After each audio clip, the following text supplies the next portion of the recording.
زما نام امین وزیر دی د پی ټی ایم د کور کمیټې د مرکزی کور کمیټې غړی یم. تعلق مې د نارت وزیرستان سره دی.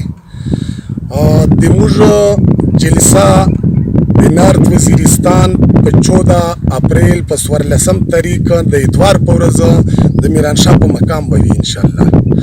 موږ ډیمانډ به دا وي چې نمبر 1 ټارګټ کیلینګ خاتمه، دویم د موږ د افغانستان د غلام خان هغه په بلحال ټیم کې څه محدود ګاډي د پر کولاو دی. موږ وایي چې دا مکمل کولاو شي چې د موږ د خلکو د اتمانځي کوم کاروبار روان وي.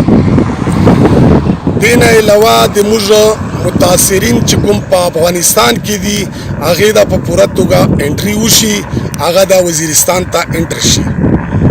دریم دا څلورمه موږ دغه ده چې د میرانشاه د بازار چې څومره د پراپرټي ده او څومره د دکاندارانو د میرلي د میرانشاه نور لکه چې کومه علاقه ده د تخیل چې دا څومره نقصان شوی دی هغه دا موضوع ورکي او پراپرټي ولته دا خپل قیمت ورکي.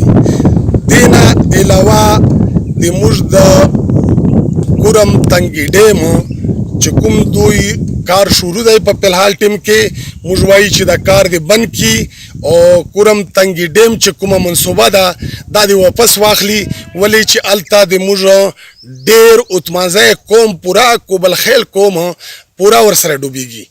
نو دا د دغه او دې نه علاوه د موږ چې کوم امارات چې کومه علاقه کوم ځایونه دوی قبضه کړي دي، لکه مثال کې طور پر چې کوم سرکاري دي او غیر سرکاري امارات دي هغه د په پوره توګه دوی خالی کړي.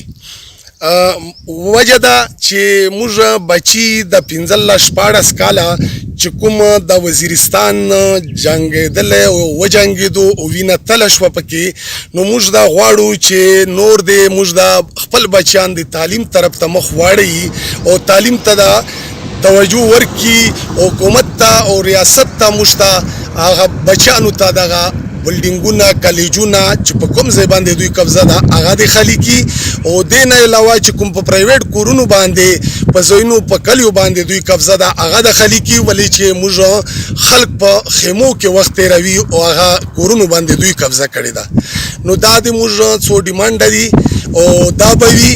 ورسره د موږ نورم داسې دغه شته دی چې موږ به یې دغه کوو، خو خاص کر موږ هغه خاص ډیمانډ دغه دي او دې نه علاوه نورم شته، نور به یې موږ خبرې وي ورسره کوو به یې انشاءالله. د جلسې په ورځ باندې به موږ ټول هر څه درته ښکاره کوو.